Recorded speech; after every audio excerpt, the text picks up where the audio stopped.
Hello, this is Dread, and in today's video topic, this is going to be the full build guide showcase for the Bleed Dragon Raptor Beastmaster. So, before we get into the actual guide, I want to give a TLDR of the bug currently afflicting this build. I did make a rant video talking about it, but if you haven't watched that, let me explain. Cornered, the node that gives Raptors 150% more generic damage as long as your Raptors are at 50% HP, is currently bugged to do nothing. At least for ailments. It might do stuff for hits, I haven't tested, but it definitely doesn't do anything for ailments, but it should, considering that it is a generic more damage multiplier. So it should be working for the Summon Raptors Bleed. This is causing a lot of problems with this build, mainly because we don't have nearly as much damage as we would. Right now, currently, we're at like 10 million DPS on the dummy, which isn't a lot, but it's not that much with all the power creep they keep putting into the game. It's barely enough. But with Cornered, we'd be doing like 25 million, which would be well more than enough, right? And to the point where like maybe we could even do Uber Aberoth very easily in theory, right? But because of the bug, we're doing about 2/5 of the damage that we're dealing currently. So in the footage you're watching, imagine this, but times like 2.5 or something like that, right? Be doing that much more damage if you actually set it up. Now, the version that I'm going to be showing is the non-cornered version, which is different than the cornered version because you can't run as much minion leech to keep your minions alive, because if you run too much minion leech, they'll actually leech back their HP. So you'll have to like mess around with their leech numbers and give them less leech and see if you can get away with that. I would have to make a build update. So we're going to talk about just the non-cornered version. Okay, cool.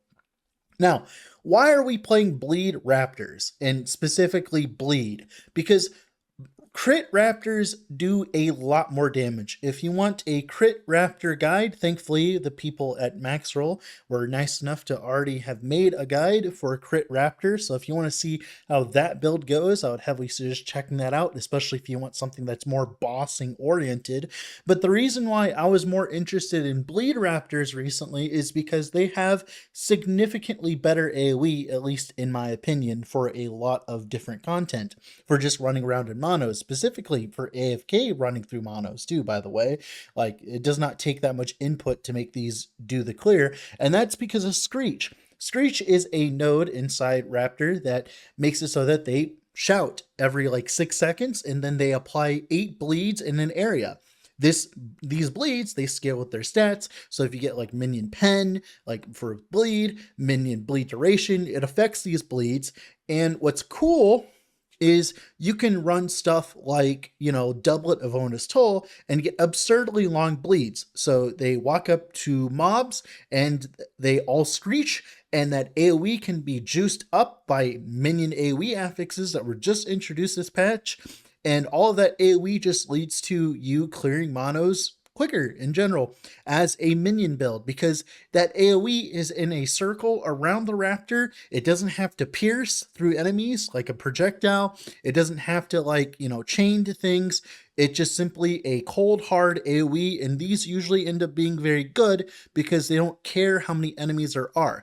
So what usually ends up happening is you have this big bad champion and like 3 packs of enemies nearby it. And usually this would be annoying for a minion build to deal with because they have to deal with all that trash first, especially if they're playing melee minions, right? They have to deal with all the trash first, and then they deal with the champion at the end, especially for ailment builds specifically, because ailment minions are delayed upon delayed. So it's even worse for ailment minions, right? But with Screech, they all screech. All of the white mobs die in a fire, right? They literally just die from bleeds, which is cool. Or they eventually die because they have absurdly long duration bleeds on them. And then all the raptors can focus on the champion that normally would be, hidden by a bunch of white mobs. And this leads to your clear ending up being way better as a bleed setup. Now, the single target is lower. It would be higher if Cornered was actually working. Right now, as my currently stands, I'm at like 25 million. The fact that we even got to 10 million DPS, by the way, is absurd, considering the constraints that we were put on this build. The fact we even got there in the first place is crazy. Like, the fact I was able to squeeze so much, even with the bug constraining us, you know, like, sure, whatever. Fuck that bug, dude. Oh my god, it made my life so much harder on this build, dude. Like, because the biggest issue right now is I am running Bones of the Ancestral pack. What this does is it allows you to turn your endurance threshold into ward per second. That is pretty much what it does. That is the thing that it does, that it's good. Now, you can use it to like juice up a singular minion by, of course, manipulating your minion levels and stuff like that, but that's not what we're interested in here for.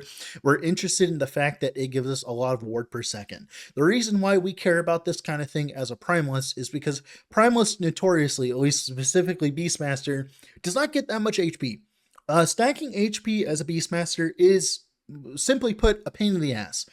Trying to get over like 4k HP as a Beastmaster easily is, nails on a chalkboard. It's really fucking annoying. So you really need to try really hard to get a lot of HP. So HP everywhere, every single suffix, and it skyrockets the budget of your gear significantly, especially as a Beastmaster.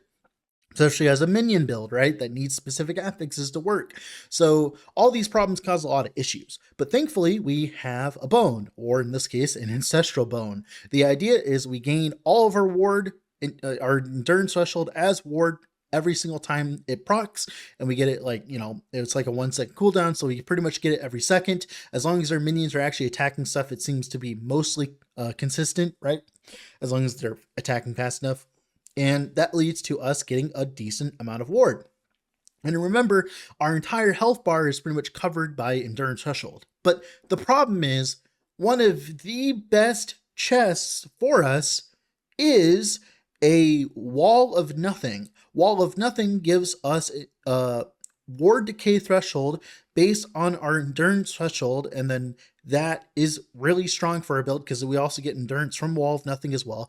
This leads to us being significantly tankier than I am right now, but I can't do that because I need the damage from Doublet of Ona's Toll that I currently have, because my damage is so low because of the bug. So if it wasn't for the bug, I'd be able to ditch the doublet, right? The ZHP option, and go for a Wall of Nothing, and we get that juicy ward decay threshold. Why does that matter? Well, unfortunately, due to our Primalist not being able to run a cleaver solution, we do not have that much intelligence. We're not a smart character. That means that, we don't get ward retention. And if you don't have ward retention, the next best thing is ward decay threshold. Essentially, ward decay threshold, it raises the zero of the equation in ward decay higher. So for instance, your ward decay does not start decaying, quote unquote, until you reach that threshold. So like, let's say if I have 1,000 ward decay threshold, it does not start behaving like normal ward and decaying until you hit over 1,000. And this allows our ward to be a good amount per second, right? And right now we don't have that much investment into it. Right now, I think I have like 600 ward decay threshold. With Wall of Nothing, I think I would have like 1,000, 2,000. Like, we can have a lot of ward decay threshold with one with nothing, and that would allow us to be way tankier than we currently are. But we don't get to have that because we need damage. But yeah, that's the problems with this build. Could it do Uber eventually? Probably. I might try it once, Cornered gets fixed. I'll definitely try it out and see if it happens, and maybe make a video about it. Especially if I get to put on Wall of Nothing, then, my ward won't be as Pepega. But I will say, I don't think Bones the Ancestral Pack is the way to go. I think it's a little underwhelming if you aren't running the stupid dodge stuff where you like run all of the dodge chance and convert it to endurance threshold using Foot of the Mountain and then getting that as like ward per second and all that. I think that it's generically worse than if you did that. So you might be able to like squeeze out more, but I wasn't able to do that with this character. But yeah, let's talk about some more specifics, shall we? Now let's talk about some benefits of Bleed Raptors. The biggest benefit is of course Screech. Like I said in the intro, Screech just ends up feeling really good. Once you get enough plus levels, you can also get some cooldown recovery speed for said Screech. And let me tell you, I tried with all 4 points in the cooldown recovery speed and of course ear splitting roar, and it felt amazing for clear. I felt like I was flying through monos. I didn't have to press a single button. The Raptors just handled it for me, and it felt buttery smooth, and I felt like I didn't have to do anything. And as a minion build, that is what I want. If I'm going to put all this effort into making minions do my bidding, I want them to do my bidding, and I do not have to do that much. And Screech allows that, at least from what I've seen so far, from how I felt. Other things that we get to do because Screech is so strong, for clear, we can also run AoE affixes. Minion AoE is absurdly strong this patch. You can grab like minion AoE on your gloves and on your amulet. You can get a lot of it for extra, and that can just increase the Screech AoE and just increase your clear significantly. Also, a benefit of being bleed is if you really want to do more damage, you can go for the ZHP option and go for a doublet of Ono's Toll with 2 LP and slamming bleed chance on hit and bleed duration. As you can see, that chest is absolutely disgusting. It's like wearing 2 of them.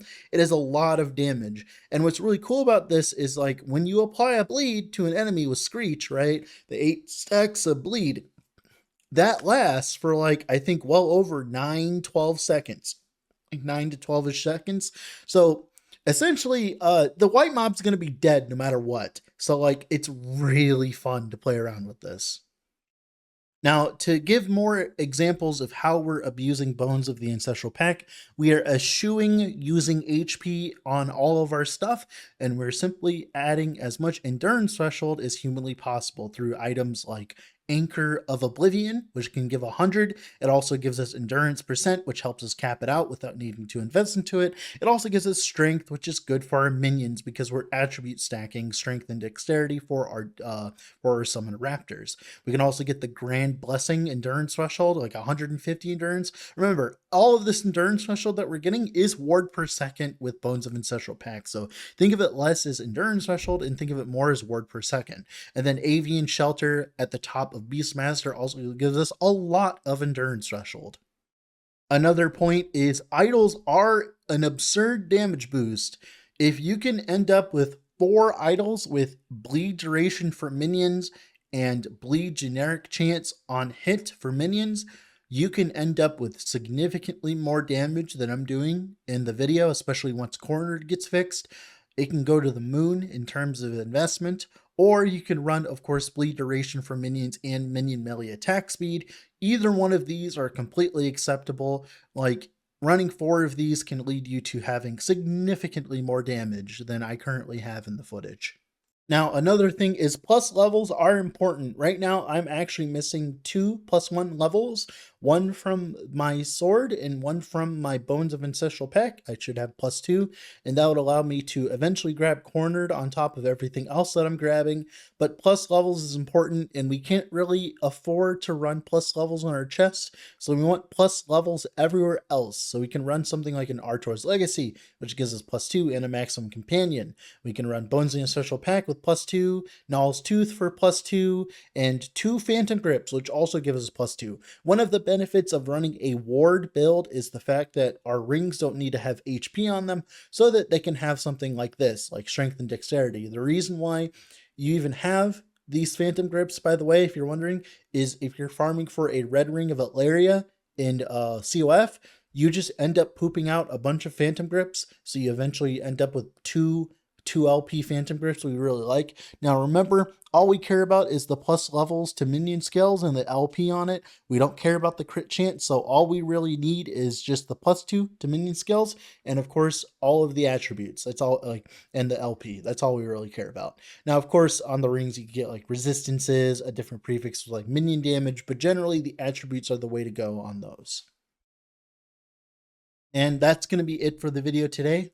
If you haven't already, I would heavily suggest leaving a like on the video and subscribe to the channel, as that is the best way of supporting me and the best way to show me that you want more content like this. Now, with all that being said, this has been Dread, off to go do something else. Bye.